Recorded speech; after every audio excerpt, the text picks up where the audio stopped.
పరమందున్న మా తండ్రి, దయగల మా దేవా, మీ ఘనమైన నామమునకు వేలాది స్తుతులు స్తోత్రములు తండ్రి. మహోన్నతుడా, ఇంతవరకు మీ నామమందు మాకు అనుగ్రహించిన క్షేమాన్ని, సంతోషాన్ని బట్టి మీకు స్తుతులు స్తోత్రములు తండ్రి. గతించిన కాలం అంతటిలో మీ కృపచొప్పున మమ్మను కాచి కాపాడి నేటి వరకు మీ రెక్కల చాటున భద్రపరిచినందుకు ఈ ఉదయకాల సమయంలో మీ పిల్లలేని మేము చిన్ని ముందుగా మీ పాద సన్నిధికి చేరి ఇంతవరకు మీ ఘనమైన నామమును స్తుతించి కీర్తించి కొనియాడడానికి మాకిచ్చిన ఈ చక్కటి అవకాశమును బట్టి మీకే స్తుతి స్తోత్రములు చెల్లించుకుంటున్నాం. అల్పులమైన మమ్మను ప్రేమించి ప్రభువా, మా ఆయుష్కాలంలో పొడిగించిన నేటి దినాన్ని మీ పాద సన్నిధిలో ప్రారంభించుకొనుచున్నాము తండ్రి. కొద్దిసేపు మీ సన్నిధిని మాతో ఉంచండి, మీ సహవాసమును మాకు దయచేయండి. మీ పరిశుద్ధాత్మ సహాయం చేత తండ్రి మీరు సెలవిస్తున్న వాక్కులోని పరమార్థాన్ని మేము గుర్తెరిగి అందుకు తగినట్లుగా మా జీవితాలను ప్రభా మేము మార్చుకుని మీ చిత్తానుసారంగా ప్రభా తండ్రి లోకమందు మీ నామమును మహిమపరచగలిగే భాగ్యాన్ని మా అందరికీ అనుగ్రహించమని మహిమా ఘనత మీకే ఆరోపిస్తూ మీ కుమారుడైన క్రీస్తు నామమున ఈ ప్రార్థన మీకు సమర్పిస్తున్నాము తండ్రి. తండ్రి అయిన దేవునికి మహిమ కలుగునుగాక. ప్రభుని యేసుక్రీస్తు నామంలో చేరు వచ్చిన మీ అందరికీ నా హృదయపూర్వక వందనాలు తెలియజేస్తున్నాను. ఈరోజు పాఠ్యాంశముగా మత్తయి సువార్త 8వ అధ్యాయము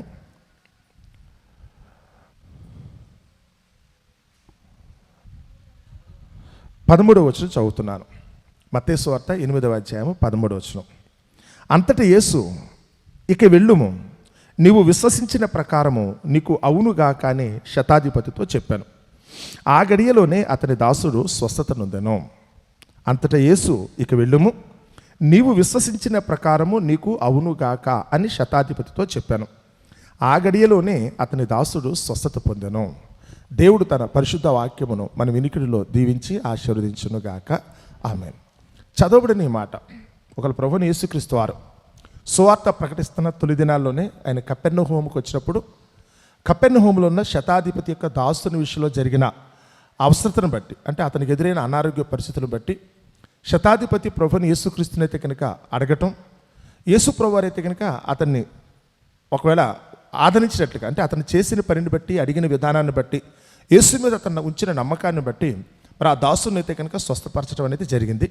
చివరికి వెళ్ళేటప్పుడైతే మాత్రం ఆఖరికి ఆయన పలుకుతున్న పలుకు ఎలా ఉందంటే, ఇక వెళ్ళుము, నీవు విశ్వసించిన ప్రకారము నీకు అవునుగాక. నీవు విశ్వసించిన ప్రకారం విల్లు అంటారండి. లోకంలో అయితే కనుక సంకల్పం అంటారు తెలుసా. నువ్వు మనసులో ఏదైతే అనుకున్నావో అదే జరుగుతుంది. చాలా సందర్భాల్లో మనిషి యథార్థతను గురించి మాట్లాడుకునేటప్పుడు పరిస్థితి ఎలా ఉంటుందంటే సంకల్పం అంటారండి. ఏదైనా ఒక మాట చెప్పేటప్పుడు ఏదైనా మనసులో ఏమనుకున్నా, అసలు నువ్వు ఏదైనా ఒక విషయాన్ని గురించి మాట్లాడేటప్పుడు పాజిటివ్గా మాట్లాడుతున్నావా, నెగిటివ్గా మాట్లాడుతున్నావా? ఏదో కావాలని మనుషులు అనుకుంటారండి, కానీ అనుకుంటూ కూడా మనసులో జరుగుద్దంటావా? నేను వెళితే కనుక ఈ పని అవుద్దంటావా? యేసుప్రభు అయితే కనుక ప్రార్థన ఎలా చేయాలనుకున్నప్పుడు అదే మత్తయి సువార్త ముందుకు వస్తే, మీరు అడిగినది ఆల్రెడీ పొందుకున్నానని చెప్పి మాట్లాడు. ప్రార్థన చేయడానికి వెళ్ళే ముందే, దేవుని ముందు నిలబడే ముందు కూడా మనం ఏమనుకుంటాలట, నేను ఇప్పుడు దేవుని దగ్గరికి వెళ్తున్నాను, అయిపోయింది, పని అయిపోయింది. వాట్ ఎవర్ ఏమైతే అడుగుతున్నానో, దేని గురించి అయితే నేను ఆలోచిస్తున్నానో అయిపోయింది. ఇంకా నేను అడిగాను అనుకుంటే కనుక దేవుడు తప్పకుండా నాకు ఇస్తాడనుకున్న ఆ నమ్మకంతో అయితే కనుక దేవుని దగ్గరికి మనం వెళ్ళాలట.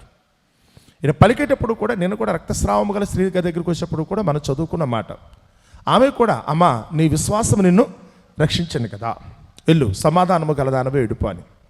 ఇక్కడ కూడా శతాధిపతి దగ్గరికి వచ్చేటప్పుడు కూడా ఆయన పలుకుతున్న పలుకలుగా ఉంది. అంతటి యేసు, ఇక వెళ్ళుము, నీవు విశ్వసించిన ప్రకారం.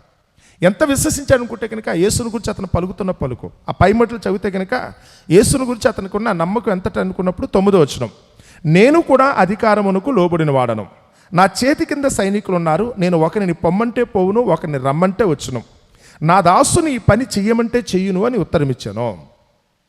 ప్రభువా, నేను కూడా ఒక అధికారిని, నా దగ్గర కూడా దాసులు ఉన్నారు. అధికారం అంటే ఎలా ఉంటుందో నేను అనుభవిస్తున్నాను కదా, నాకు తెలుసు. నేను ఒక చిటికేస్తే కనుక నా చేతిలో ఉన్న పనివారైతే కనుక వెంటనే నా పనిని చేస్తారు. నాకు తెలుసు అధికారం అంటే ఎలా ఉంటుందో.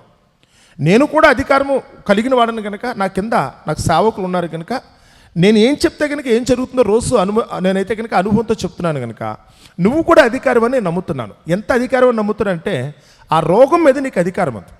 నువ్వు రమ్మంటే ఆ రోగం వస్తుంది, పొమ్మంటే అది పోతుంది. నిన్నటి దినాన్ని మనం చదువుకున్నప్పుడు కూడా రక్తస్రావము గల స్త్రీ విశ్వాసం ఏ స్థాయిలో ఉందో తెలుసా? యేసు ప్రభుని అడగక్కర్లా, ఆయన ఎదురుగా నిలబడక్కర్లేదు, ఆయనతో ముచ్చటించక్కర్లేదు. నా బాధ ఇదైన సంగతి కూడా చెప్పక్కలేదు. ఆయన వెనుక తట్టిని వెళ్ళి ఆయన వస్త్రపు చెంగు ముట్టినంత మాత్రం చేత నేను స్వస్థపరచబడతాను కదా అందు.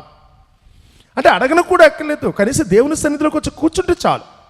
నేను దేవుని సన్నిధికి వచ్చి కూర్చుంటే అడగటం కూడా నాకు చేత కాకపోవచ్చు, ప్రార్థన ఎలా చేయాలో కూడా తెలియకపోవచ్చు, నాకు ప్రార్థన ఎలా చేయాలో కూడా తెలియకపోవచ్చు. ఎందుకంటే ఆయన సన్నిధికి వస్తే కనుక ఆ సన్నిధిలో ఉన్న పరిశుద్ధత, ఆయన సన్నిధికి దేవుడిచ్చిన శక్తి అయితే ఏదైతే ఉందో తప్పకుండా నాకైతే కనుక నా ఆపదను తీరుస్తుంది, నా అవసరతను తీరుస్తుంది, నా అనారోగ్యాన్ని తీరుస్తుందని నమ్మకంతో ఉంది. ఇక్కడికి ఈ వచ్చినప్పుడు అన్నాడు, నువ్వా నా దగ్గరికి రావాల్సినంత అవసరం ఎందుకు ప్రభువా, నువ్వు మా ఇంటికి వచ్చేంత పరిస్తుందా? ఎందుకంటే యేసు ప్రభు అన్నాడట.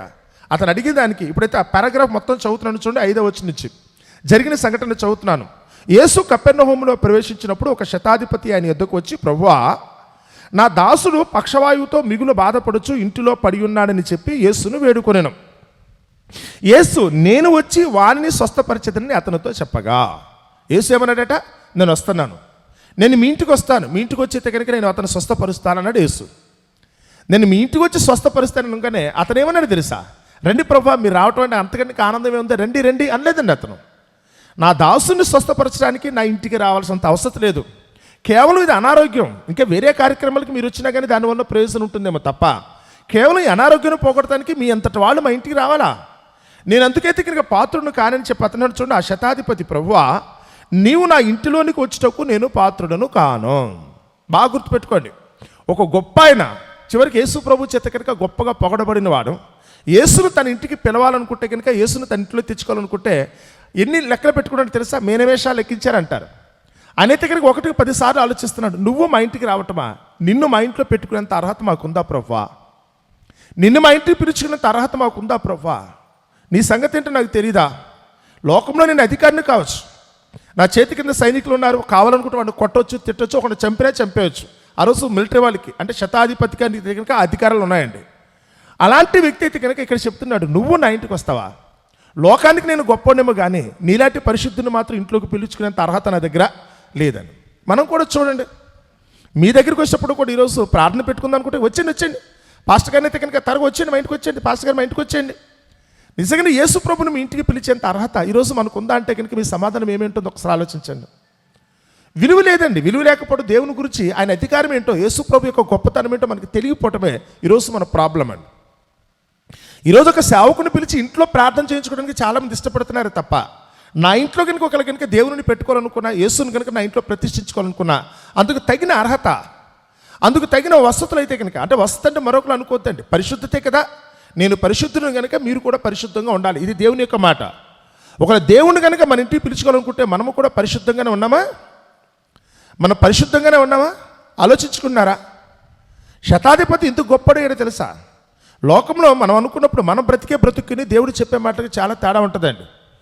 లేకగా తీసుకున్నాం, ఎంతసేపు కూడా మనకున్న కొద్దిపాటి బుర్ర, చిన్న బుర్రతోనే మనం ఆలోచిస్తున్నాం తప్ప, నేను ఒకవేళ కనుక దేవుని సన్నిధిలో ఉండాలి అనుకుంటే కనుక నాకు అర్హత ఉందా, మొదటి మాట. దేవుణ్ణే ఒకవేళ కనుక నా ఇంటికి తీసుకొచ్చి పెట్టుకోవాలనుకుంటే కనుక అర్హత ఉందా? చాలామందికి ఇదేం తెలియట్లేదు, చాలా సింపుల్గా తీసుకున్నారు, లేఖితనంగా మాట్లాడుతున్నారు. ఈరోజు ఒక దేవుని సేవకుడిగా మారటం అనుకుంటే కనుక చాలా సింపుల్గా తీసుకున్నారండి. పరిచర్య ఏంటంటే తెలియదు కదా. లోకంలో డ్రైవింగ్ చేసేటప్పుడు కారు డ్రైవర్ నేర్చుకుంటారు తెలుసా, డ్రైవర్గా చేసుకునేటప్పుడు మొట్టమొదట ఎవరో ఒకరి దగ్గర పెడతారండి. ఇది ఆ పూటకు ఆ పూట వచ్చేది స్కూల్లో నేర్చుకునేది కాదు కదా. వెళతారు ఏదైనా డ్రైవర్ల దగ్గరికి వెళ్తే కనుక వాళ్ళకి గుడ్డ చేతికి ఇచ్చి ముందు కారు అంతా తుడు, ఇగో ఈ కారు తీసుకెళ్తే కనుక అక్కడ కాలువ దగ్గరికి వెళ్ళి శుభ్రంగా కడుక్కురా, ఇగో ఈ ఆయిల్ అయితే పట్టుకొచ్చి దానికైతే పొయ్యి, ఈ గ్రీజ్ అయితే కనుక దగ్గర పెట్టు, సీట్లో కూర్చోబెట్టి స్టీరింగ్ ఇవ్వడానికైతే కనుక కనీసం 2-3 నెలలు పట్టుద్దండి. ఈలోపు వాళ్ళంతా కూడా ముందు కారును గురించి అయితే కనుక ముందు వాళ్ళకి అవగాహన రావాలి. ఏ పార్టీ ఎక్కడుందో, ఏ పార్టీ అయితే కనుక బలమైనదో, ఏ పార్టీ బలహీనమైనదో, దుమ్ము ఎక్కడ పడుద్దో, లేకపోతే ఆయిల్ ఎక్కడ కారిపోద్దో, ఇవన్నీ కూడా ఒక అవగాహనకు వచ్చిన తర్వాత. ఎందుకంటే వెళ్ళిన రోజు కారు చేతికి ఇచ్చేస్తే కనుక వీడు ఇష్టం నడిపిస్తే ఎవడో గుద్దేస్తారు. వీడు ముందు అదంతా చేసిన తర్వాత ఒక అవగాహనకు వచ్చిన తర్వాత వీడి యొక్క వినయం ఏంటో, వీడు రఫ్గా కాకుండా స్మూత్గానే వాడుతున్నాడు లేదా, ఇవన్నీ చూసుకున్న తర్వాత కానీ కారు నేర్పించడండి. లోకంలో మనుషుల దగ్గరికి వచ్చినప్పుడు కూడా లోకంలో చాలామంది ఇక్కడ దేవుని సన్నిధికి వస్తే కనుక ఇంకేందో నేను కూడా భక్తుని అనుకునే వాళ్ళు చాలామంది ఉన్నారు. లేదా 4 రోజుల పాటు దేవుని వాక్యాన్ని చదివి ఒక పాట పాడుతూ వస్తే కనుక నేను కూడా ప్రసంగం చెప్పేస్తాను, నేను కూడా సేవకుని అయిపోతాను అనుకునే వాళ్ళు చాలామంది ఉన్నారు. కానీ ఆ స్థాయికి రావాలనుకుంటే కనుక ఎంత టైం పడుతుందో తెలుసా? ఎందుకో తెలుసా? ముందు నీకు అసలు వచ్చిందా దేవుడు అంటే కనుక విలువంటే నీకు అర్థమైందా? నేను నీ ముందు నిల్చోడానికి నేను పాత్రుడిని కాదు. ఎవరో సుంకరి దేవుని సన్నిధికి వెళ్ళినప్పుడు ప్రార్థన చేసేటప్పుడు ఏమన్నాడట, తండ్రి నీ వైపు చేతులు ఎత్తటానికి కూడా, లేదా తల ఎత్తటానికి కూడా నాకు అర్హత లేదు. ముందు దేవుని ముందు నిలబడినప్పుడు ఆయన ఏంటో నువ్వేంటో అసలు ఇద్దరికి డిఫరెన్స్ ఏంటో తెలుసా? ఈరోజు అది నీ భర్తను చూస్తున్నాడు, దేవుని చూస్తున్నావా? నీ భార్యతో మాట్లాడే దేవునితో మాట్లాడుతున్నారా? నీ బిడ్డలతో మాట్లాడుతున్నట్టే నీ తల్లిదండ్రులతో మాట్లాడుతున్నట్టు మాట్లాడుతున్నారు దేవునితోనూ? ఇది సినిమాలో చూపించేది ఈజీ కాదండి. నువ్వు సినిమాలో చూపించేది అనుకున్నారు కదా, ఈరోజు దేవుడు అంటే కనుక చాలా వల్గర్గా చూపిస్తున్నారు, హేళనగా చూపిస్తున్నారు. ఏదో రోజు అయితే కనుక నేనైతే దేవునితో మాట్లాడుతానంటాడు ఒక ఆయన, దేవుడైతే కన్నా నా ఇంటికి వచ్చాడంటాడు, ఇప్పుడే భోజనం చేసేలాడని చెప్పాడు ఒకడు. ఈరోజు లోకంలో చాలామంది అబద్ధ బోధకులు కూడా ఇలాంటి మాటలు మాట్లాడుతున్నారు తప్ప ఆ పరలోకం ముందున దేవుని ముందు ఉన్న నిలబడితే కనుక మన స్థితి ఏంటి తెలుసా? ఏలికి లేని పురుగులతోనూ ఏలికి లేని చేపలతోనూ పాకు పురుగులతో సమానముగా చేసే కదా అంటాడు. ఈరోజు మన దగ్గరికి వస్తే కనుక ఆయన ముందు నిలబడే అర్హత. ఈరోజు మనమేంటి, ఈ మట్టి శరీరంలో ఉన్న మనం కనీసం ఆయన చూస్తే కనుక చచ్చిపోతున్న సంగతి తెలుసా? ఆయన సన్నిధిలో ఉంటే కనుక బుగ్గైపోతున్న సంగతి మీకు తెలుసా? చూస్తేనే చచ్చిపోతారట. ఆ రోజు అయితే కనుక సంసోని యొక్క తల్లిదండ్రులు వాళ్ళిద్దరూ కూడా మన దేవదూతను చూస్తే బ్రతుకుతామా, ఇంకా బతకమేమో, ఇలా జరిగితే కనుక మనం ఉండలేమో అని కూడా భయపడిపోయారండి వాళ్ళు. కానీ ఈరోజు మన దగ్గరికి వస్తే పరలోకంలో దేవుని యొక్క గొప్పతనాన్ని గురించి కానీ లేకపోతే ఆయన కుమారుని యేసు యొక్క గొప్పతనాన్ని గురించి కానీ ఏమైనా అవగాహన ఉందా? నాకు దేవుడు తెలుసు అనుకున్న వాళ్ళకి నిర్లక్ష్యంగా ఉన్నారండి. ఆ దేవుని విలువ తెలియట్లా. తెలుసు అనుకున్న వాళ్ళకే తెలియకుండా పోయింది. ఏమీ తెలియదు అనుకున్న వారికి ఆ దేవుని యొక్క విలువ అర్థమవుతుంది కదా, ఆ యేసు యొక్క విలువ అర్థమవుతుంది. ఈ శతాధిపతి ఒక అన్యుడండి, ఒక కొర్నేలిలాగా ఇతను కూడా ఒక అన్యుడండి. కానీ అన్యుడు అనుకున్నవాడు యేసుప్రభుని ఏమన్నాడు తెలుసా? నడవని మీ ఇంటికి వచ్చి నేను మీ దాసుని స్వస్థపరుస్తానడట. అతను వచ్చి అడుగుతున్నాడు ఉద్దేశంతో. పక్కన మిగతా సువార్తలు చదివితే ఆ ఊరి పెద్దలు వచ్చి కనుక యేసుప్రభుకి రికమెండేషన్ చేశారట, నీ వలన అతను మేలు పొందటానికి అర్హుడు, అతడైతే మన కొరకైతే కనుక సమాజ మందిరాన్ని కట్టించాడు, కాబట్టి నువ్వు వెళ్ళి అతను స్వస్థపరిచాడు. ఆ శతాధిపతి కట్టించిన కపెర్నహూములో కట్టించిన మందిరం ఏదైతే ఉందో ఆ సమాజ మందిరం ఇప్పుడు కూడా ఉందండి. అంటే సమాజ మందిరంగా లేదు కానీ ఆ శిథిలాలు అయితే మాత్రం కనపడుతున్నాయి. చాలా పెద్దది, ఉన్నతంగా కట్టాడండి. అతను సొంత డబ్బులతో కల దేవుని మందిరాన్ని కట్టించాడు అనుకుంటే కనుక అతను ఎంతటి వాడు ఒకసారి ఆలోచించండి. ఎప్పుడైతే అతను యొక్క విలువేంటో అతను గొప్పతనం ఏంటో తెలుసుకున్నారు, ఏ సంతటి వాడు కూడా మంచిది, నేను వస్తాను మీ ఇంటికి అన్నాడట. వెంటనే అతను అన్నాడు, ప్రభువా నీవు నా ఇంటికి వచ్చడానికి నేను పాత్రుడను కాను అని. ఎందుకంటే యేసుని కనుక నువ్వు పిలిచే ముందు నువ్వు ప్రార్థన కూడా కూర్చున్నప్పుడు దయచేసి మాత్రం గమనించండి. మీరు ఏదైనా ఒక పని చేసేటప్పుడు ఒక పాట పాడటానికి వెళ్తున్నావు అనుకుంటే కనుక దేవుని సన్నిధిలో పాట పాడే అర్హత నాకుందా, వాక్యం చెప్పే అర్హత నాకుందా, లేకపోతే దేవుని సన్నిధిలో నిలబడి కనీసం ప్రార్థన చేయటానికి ఈరోజు నాకు అర్హత ఉందా ముందు చూసుకుంటేనండి. దాన్ని బట్టి కనుక మీరు పరిశీలించుకుంటే మిమ్మల్ని మీరు తగ్గించుకుంటే దేవుని దృష్టిలో గొప్పవాడు అవుతారండి. అసలు ఏమీ తెలియకుండా విలువ తెలియకుండా వెళ్ళిపోతే కనుక ఏమవుతుంది చెప్పండి? విలువ తెలియకుండా వెళ్ళిపోతే ఏమవుతుంది? ఇప్పుడు నేను ఇక్కడ కూర్చున్నాను అనుకోండి, సపోజ్ సేవకుడిగా నేను కూర్చున్నాను కనుక ఈ స్థానం యొక్క విలువను బట్టి మీరు మధ్యలో వచ్చారనుకోండి, గుమ్మం దగ్గర రాగానే మీరు ఏం చేస్తారు తెలుసా? వందనాలు చెప్తారు. లేకపోతే నేను వచ్చాను అనుకోండి, మీకంటే ముందు మీరు వచ్చి నేను తర్వాత వచ్చాను అనుకోండి, మీరు లేచి నిలబడైతే కనుక వందనాలు చెప్తున్నారు. ఎందుకని? నేనేంటో మీకు ఒక అవగాహన వచ్చింది కనుక దేవుని సేవకుడు అనుకున్నాం, దైవజనుడిగా మీరైతే గుర్తించారు కనుక నాకు విలువ ఇస్తారని. ఎవరన్నా ఒకరికైనా మీ చుట్టాల్లో బంధువులు కూడా మీరు తీసుకొచ్చారనుకోండి, అంటే దేవుని గురించి వాళ్ళకి తెలియదు, రండి మా సన్నిధిలో అయితే కనుక చూపిద్దామని చెప్పి మీరు తీసుకొచ్చారనుకోండి, నేను వచ్చినప్పుడు కానీ వెళ్ళినప్పుడు కానీ వాళ్ళు వచ్చినప్పుడు కానీ వాళ్ళైతే కనుక వందనాలు చెప్తారా? వాళ్ళైతే కనుక ఇక్కడ క్రమాన్ని పాటిస్తారా? ప్రార్థన అనగానే మీరు వెంటనే ఇమీడియట్గా మోకరించి దేవునికి సాష్టాంగ నమస్కారం చేసి మీరైతే కనుక మోకరించి ప్రార్థన చేస్తున్నారు. వాళ్ళు చేయగలరా? ఎందుకంటే వాళ్ళకి దేవుని గురించిన అవగాహన లేదు కనుక వాళ్ళు చేయరు. వాళ్ళకి దేవుని గురించి అవగాహన లేదు కనుక వాడిని కూడా మనం ఏమనలేము. మీరు ప్రార్థన అనగానే మీరు కళ్ళు మూసుకుంటారు, వాళ్ళు మాత్రం అలా చూస్తుంటారు, అందరం ఇలా చూస్తూ ఉంటారు తెలుసా?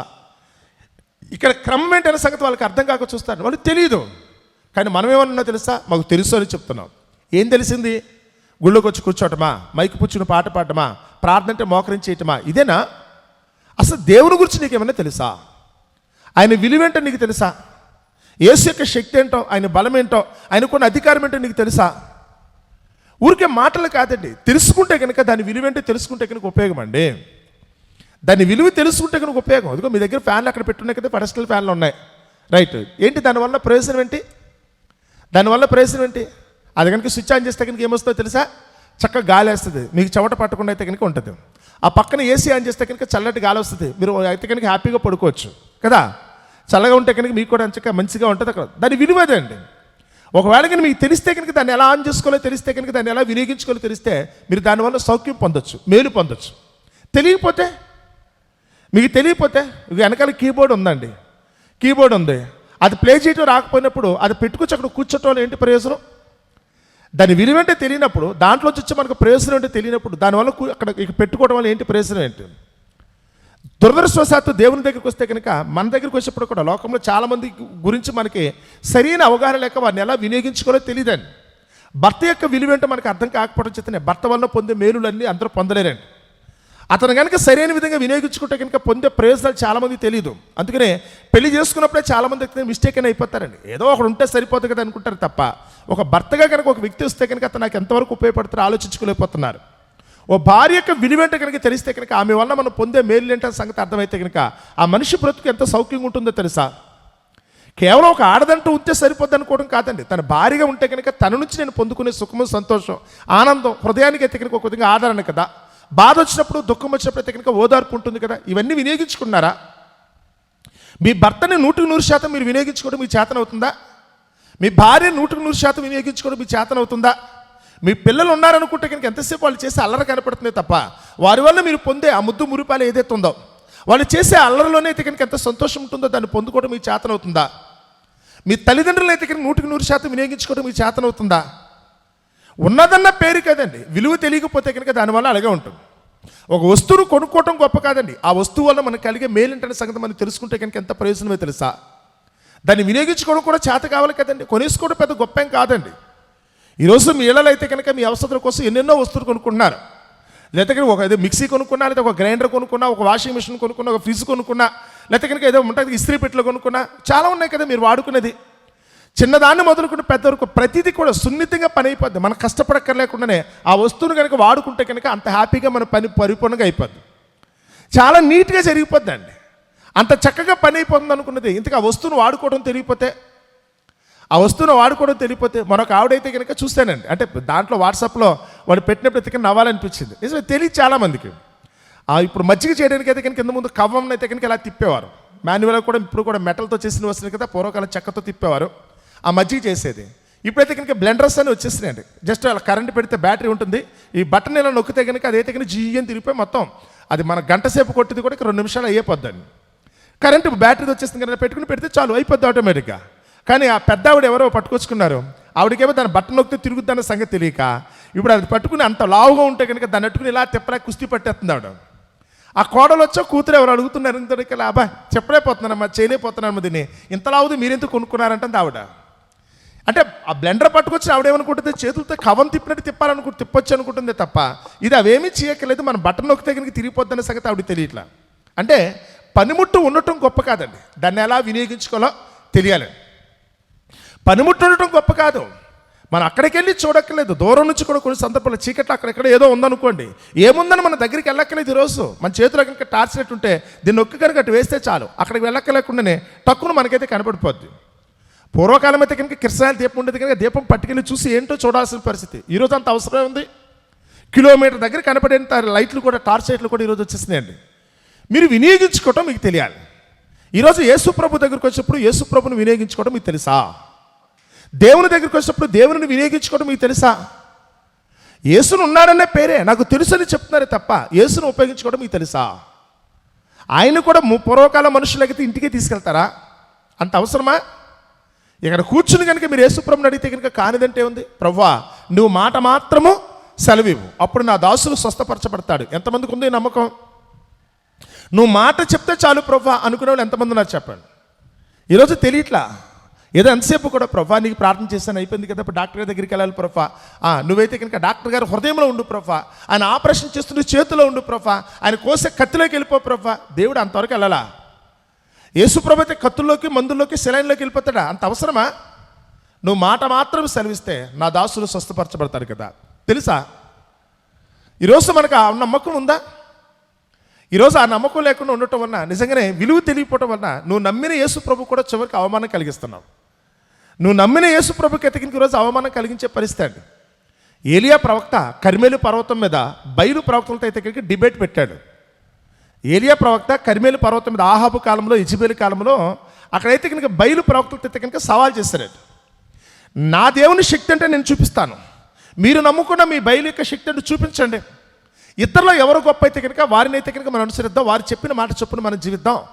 నేను నమ్ముకున్న నా దేవుడని యెహోవా, మా ధర్మశాస్త్రాన్ని అనుసరించి మేము ఏదైతే కనుక క్రమాన్ని పాటిస్తున్నామో ఆ క్రమంతో నేను ఉంటాను. మీరైతే కనుక మీ బయలు ప్రవక్త యొక్క, మీ బయలు దేవుని యొక్క గొప్పతనం బట్టి మీరు చూపించండి అన్నాడు. ఏం జరిగింది అక్కడ? ఏం జరిగింది? వాళ్ళందరూ అయితే కనుక ఆ బయలుకైతే కనుక బలిపీఠం కట్టి, ఆ బయలుకైతే కనుక ఒకవేళ బలిపీఠం కట్టి, అందులో అయితే కనుక వీళ్ళు ఎద్దుల్లో కోయలు అయితే కనుక మరొకనైతే కనుక బలిగా అర్పించి, ఓ అయితే ఒళ్ళంతా కూడా కత్తులతో కోసుకుంటూ ఆ బయలుదేవతకైతే కనుక ఓ అని కేకలేసుకుంటూ అరుస్తూ ఏడుస్తూ గేదె గొంతులు వేసుకుంటూ అయితే కనుక రమ్మని అడిగారట. ఉంటే కదా రావడానికి. బయలనే మాట అబద్ధం కదా, బయలనే మాట అబద్ధం. ఎక్కడి నుంచి వస్తాడో? లేనిది ఎక్కడి నుంచి వస్తుంది? వాళ్ళకి ఇచ్చిన సమయం పొద్దు నుంచి సాయంత్రం అయ్యేంత వరకు కూడా వాళ్ళకి అవకాశం ఇచ్చాడట. పొద్దు నుంచి సాయంత్రం అయ్యేంత వరకు అవకాశం ఇచ్చాడట. సరిపెడతారా అన్నాడు. ఇక ఏడ్చినా కానీ రావట్లేదు. ఇప్పుడుగా ఒళ్ళంతా కూడా కోసేసుకున్నావు, రక్తాలు కారిపోతున్నా, ఒళ్ళు నువ్వు వంపు కూడా తగ్గిపోయింది, సరే నువ్వు మొదలెట్టు అన్నారట. ఎలియా ప్రవక్త ఎత్తకంగా బలిపీఠం కట్టాడు, పశువుని దాని మీద ఎత్తకంగా అర్పించాడు.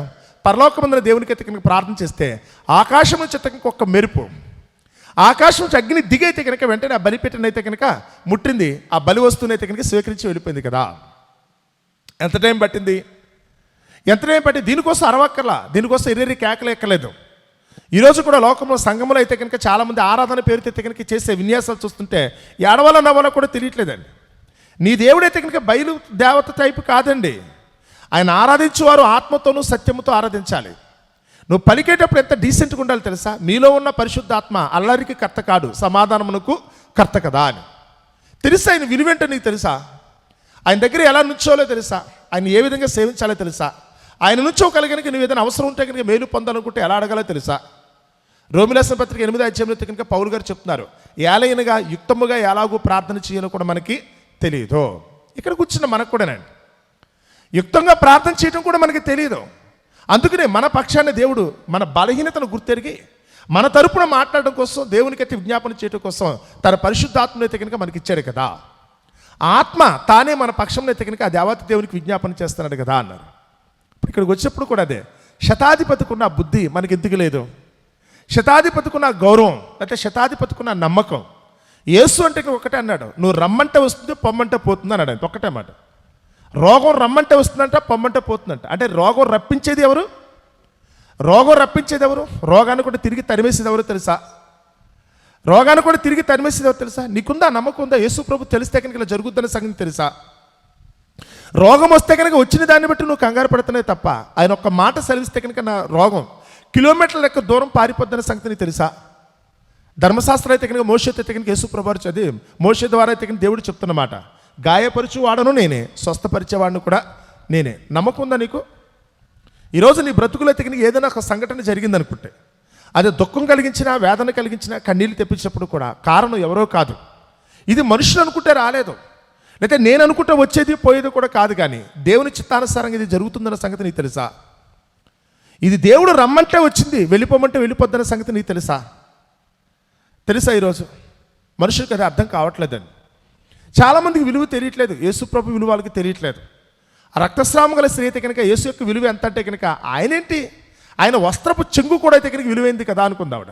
అన్నట్టుగానే ఆమె ఏదైతే విశ్వసించిందో, అందుకే రాయబడిన మాటలో చూడండి, నువ్వు విశ్వసించిన ప్రకారము, ఇది 13వ వచనం చదువుతున్నప్పుడు, యేసు ఇక వెళ్ళుము నీవు విశ్వసించిన ప్రకారం, అంటే నువ్వు ఏదైతే తలిచావో నువ్వు అనుకున్నదే జరిగింది అన్నాడు. మీరు కూడా ఏమనుకున్నారు? ఏదైనా ఒక విషయాన్ని గురించి ఆలోచించినప్పుడు, ఏదైనా ఒక వ్యక్తిని గురించి ఆలోచించినప్పుడు, ఏదైనా ఒక సన్నివేశ సంఘటన గురించి ఆలోచించినప్పుడు మీరేమనుకుంటున్నారు? ఏదైనా ఒక పని మొదలు పెడతాను అనుకోండి, సపోజ్ ఏదో ఒక పని, ఏదో ఒక ప్రయాణం, లేకపోతే కనుక ఏదో ఒక కార్యక్రమం మీరు మొదలు పెడుతున్నారు అనుకోండి. మీరు మొట్టమొదటిగా మొదలు పెట్టేటప్పుడు మనసులో ఏమనుకుంటున్నారు? మీరు మొట్టమొదటిగా మొదలు పెట్టేటప్పుడు మనసులో ఏమనుకుంటున్నారు? ఎస్, నేను మొదలు పెడతాను అనుకుంటే కనుక దేవుని యొక్క కృపను బట్టి ఇది చక్కగా అయితే కనుక సమకూరుతుంది, ఇది చక్కగా అయితే కనుక వర్ధిల్లుతుంది, ఇదైతే చక్కగా నా కొరకైతే కనుక నెరవేర్చబడుతుంది, దీన్ని బట్టి నేను సంతోషిస్తాను అనే ఉద్దేశంతో ఉన్నారా? ఏమో మొదలు పెడుతున్నాను, ఏం జరుగుద్దో ఏంటో తెలీదు, ఏమో పరిస్థితులు బాగాలేదు, వాతావరణం కూడా బాగలేదు, ఏమో సహకారం అందించే వాళ్ళు కూడా ఎవరు రావట్లేదు, జరుగుద్దంటావా అన్నారా? చాలామంది నెగిటివ్ థాట్స్తోనే ప్రారంభిస్తున్నారు. చూసారా? ఈరోజు అయితే కనుక పరిపూర్ణమైన నమ్మకంతో అయితే కనుక ఏ పని చేయలేకపోతున్నారు. ఎప్పుడు చూసినప్పుడు కూడా చాలామంది ఇన్ఫీరియారిటీ కాంప్లెక్స్ అండి. ఏ చిన్న విషయం దగ్గరికి వచ్చినప్పుడు కూడా ప్రతిదానికి నెగిటివ్గా ఆలోచిస్తున్నారు. ఏమో జరుగుద్దో లేదో, ఏమో అవుతుంది ఏంటో నా బ్రతికిలా అయిపోయింది, నా బ్రతికి ఇంకెప్పటికీ తెరుపు ఉండదేమో, ఇంకెప్పుడు ఏడుస్తూ ఉండాలేమో ఏంటో ఇది అనుకున్నారా? అలా కాకుండా ఏమో దేవుని మాటను బట్టి ఆలోచిస్తే కనుక దేవుడు సుఖదుఖంలో చర్చ చేశాడు. ఈరోజు ఒకవేళ కనుక తాత్కాలికంగా నేను కొద్దిసేపు కష్టపడినప్పుడు కూడా తప్పకుండా రేపటి దిన నా నోటి నిండా కూడా నవ్వుండేటట్టుగా దేవుడు చేస్తాడు. నమ్ముతున్నారా? ఈరోజు ఒకవేళ కనుక ఏమో నేను చేసిన తప్పును బట్టో, దేవుని యొక్క శిక్షణ బట్టో, లేకపోతే పరీక్షను బట్టో నాకైతే నీ ఒంట్లో రోగం వచ్చి ఉండొచ్చు, నా కుటుంబంలో కలత వచ్చి ఉండొచ్చు, చుట్టూ ఉన్న సమాజంలో నాకైతే నిందల అవమానాలు వచ్చి ఉండొచ్చు, ఈరోజు నా పరిస్థితి బాగోపోవచ్చు, కరెక్టే. కానీ నేను నమ్ముకున్న నా దేవుడు నమ్మదగినవాడు. ఈరోజు నా పరిస్థితిని సంవత్సరం తిరిగేటప్పటికల్లా మొత్తం అంతా కూడా క్లీన్ అయిపోద్ది, ఉదయానికి నేనైతే నవ్వుతూ ఉంటాను సంగతిని ఎంతమంది అర్థం చేసుకున్నారు చెప్పండి. ఆ దేవుడు కల్పించుకుంటే కనుక ఈరోజు నేను ఏడుస్తూ పడుకున్నా, ఉదయానికల్లా మళ్ళీ నేను నవ్వుతో లేచినట్టుగా దేవుడు చేస్తాడని నమ్మకం ఎంతమందికి ఉంది? విశ్వసిస్తున్నారా? మీరు దేవుని యొక్క కార్యాన్ని ఎత్తకని మీరు నమ్ముతున్నారా? ఎప్పటికి వెలిగినా వాళ్ళంటే బోళ్ళని డబ్బులు ఉన్న వాళ్ళండి, వాళ్ళ తాత ముత్తాతలు సంపాదించారు, మన బ్రతుకులు ఇంతేనండి అన్నారా? ఈరోజు పక్కలు చూసినప్పుడు కనుక వాళ్ళు సుఖమో భోగం అనిపిస్తుంటే కనుక వాళ్ళందరూ కూడా రాయల్గానో ఏదో లవ్లీగా బ్రతుకుతుంటే, కొంతమంది అయితే కనుక డిగ్నిఫైడ్గా బ్రతుకుతుంటే మీరు కూడా అలా అనుకున్నారా? వాళ్ళంటే చదువుకున్న వాళ్ళండి, వీళ్ళంటే ఉద్యోగస్తులండి, వీళ్ళంటే అధికారులండి ఇలా అంటున్నారా? ఎవరి ఎంతటి వాళ్ళని ఒకటి మాత్రం గుర్తుపెట్టుకోండి, దేవుడు తలుచుకుంటే కనుక ఆయన ఒకరి చేతిని హెచ్చించేది ఆయనే, ఒకరి చేతిని దించేసేది కూడా ఆయనే, సింహాసనం మీద కూర్చోబెట్టేది ఆయనే, పెంట కుప్పల మీదకి తరిమేసేది కూడా ఆయనే. నమ్మట్లేదా? ముందు నువ్వు విశ్వసిస్తున్నావు లేదా? అసలు నీ మనసులో దేవుని గురించి ఏమనుకుంటున్నావు? నీ మనసులో ఏమనుకుంటున్నావు? రమ్మంటే వస్తుందో పొమ్మంటే పోతుందని నమ్మకం నీకుందా? ఈరోజు నీకు ఆస్తిపాస్తులు లేవనా? అందచందాలు లేవనా? లేకపోతే నీ ఒంట్లో ఆరోగ్యం లేదనా? లోకంలో అయితే కనుక నీకైతే కనుక మంచి పేరు ప్రఖ్యాతులు లేవనా? కుటుంబంలో నెమ్మది సమాధానం లేదు, ఇదే కానీ బాధ. ఇది లేదనుకున్నప్పుడు ఎప్పటికి ఇలాగే ఉంటుందా? దేవునికి అసాధ్యమైనది ఏదైనా ఉందా? దేవునికి అసాధ్యమైనది ఏదైనా ఉందా? ఆయన ఒక్క మాట చెప్తే కనుక ఏం జరుగుతుందనే సంగతి నువ్వు విశ్వసిస్తున్నావా? జరిగిన ఏం జరిగినా పట్టించుకోకుండా కంగారు పడకండి. ఆయన ఉన్నాడు కదా, ఆయన ఏం చేస్తాడో చూద్దాం.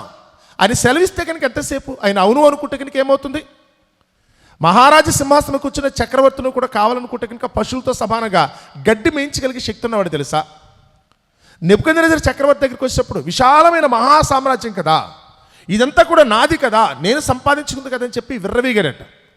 ఆ విర్రవీగిన వాడిని అయితే కనుక అడవిలోనే మొగలములతో కలిసి అయితే కనుక పశువుల వల్ల గడ్డి వేసుకుంటూ బతకాల్సిన దుస్థితిలోకి అతను గెంటేశాడు.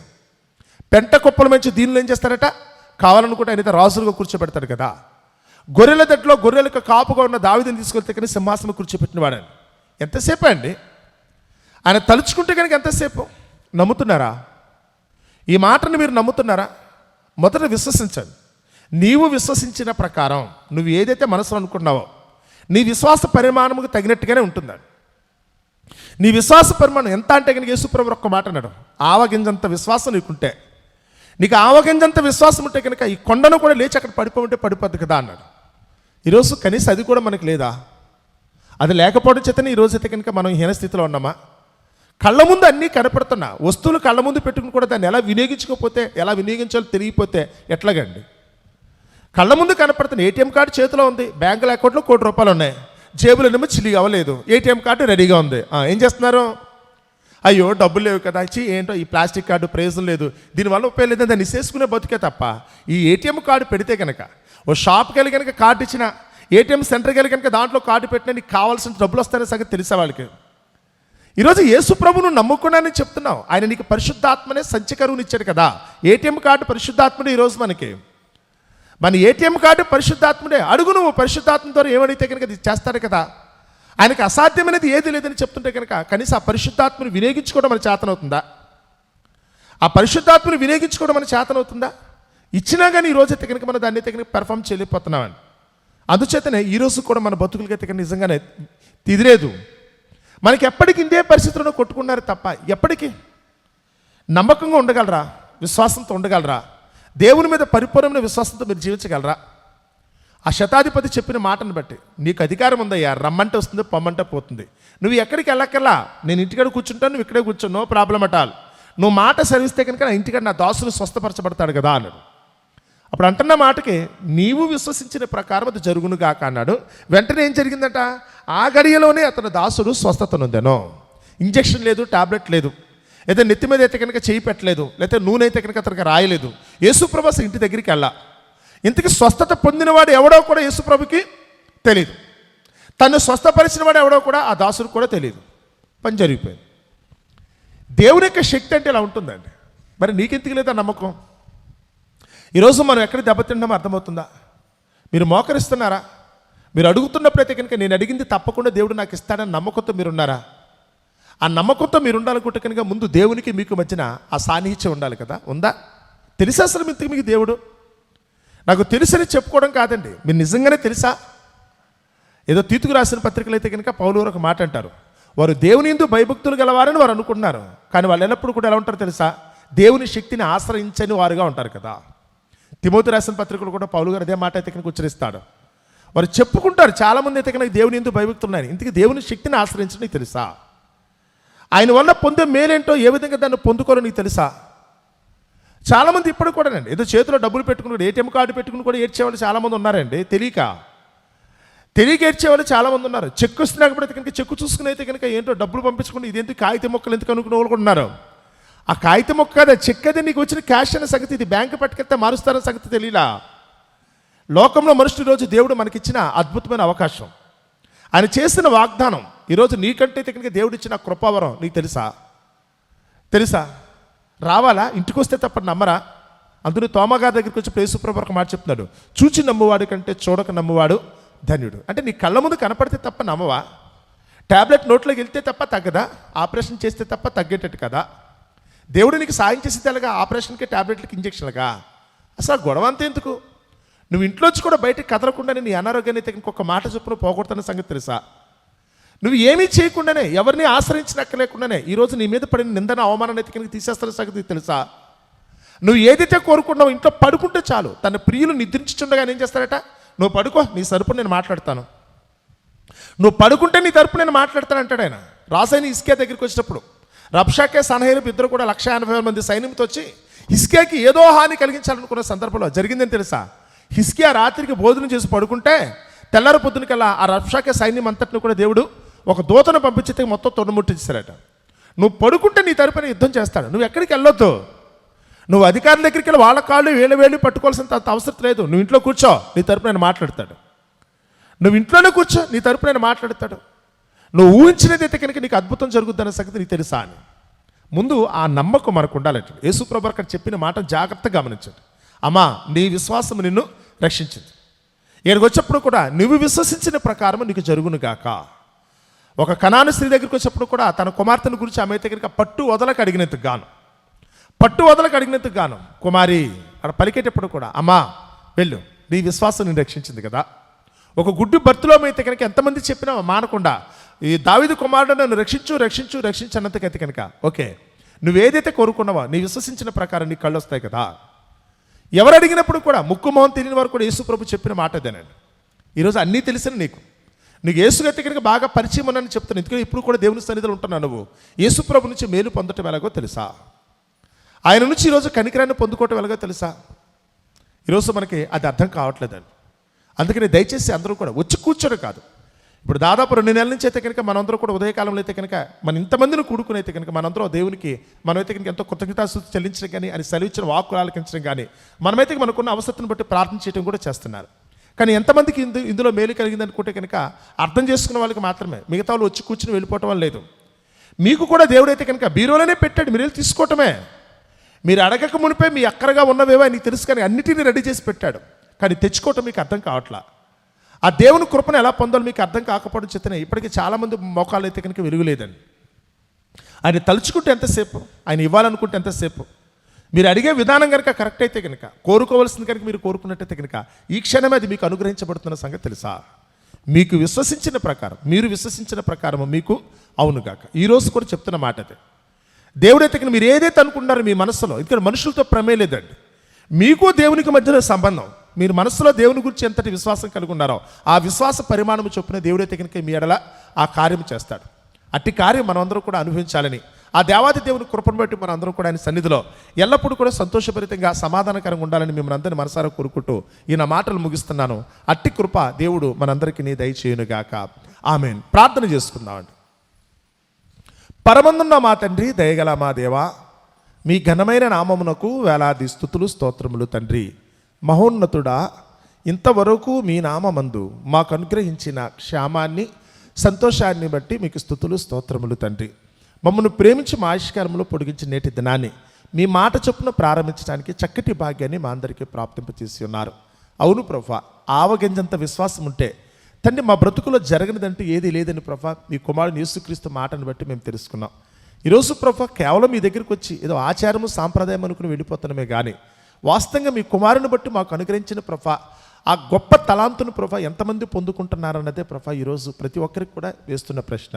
నిశ్చితమైతే మేమైతే మాత్రం తండ్రి మా అవిశ్వాసం బట్టి ప్రభా తండ్రి మీ నుంచి అనుగ్రహించే కృపను ప్రభా మేము తండ్రి పొందలేకుండా దూరంగా పారిపోవటం కాదు, కానీ మీ అందరి భయభక్తులతో పరిపూర్ణమైన నమ్మకంతో విశ్వాసంతో తండ్రి మిమ్మల్ని గురించి ప్రభా లోకముందు సాక్ష్యంగా నిలబడలాగున మీరు అనుగ్రహించే ప్రతి ఈవిని ప్రభా మేము పొందుకునే భాగ్యాన్ని మా అందరికీ ప్రసాదించమని వేడుకొనిచున్నాం.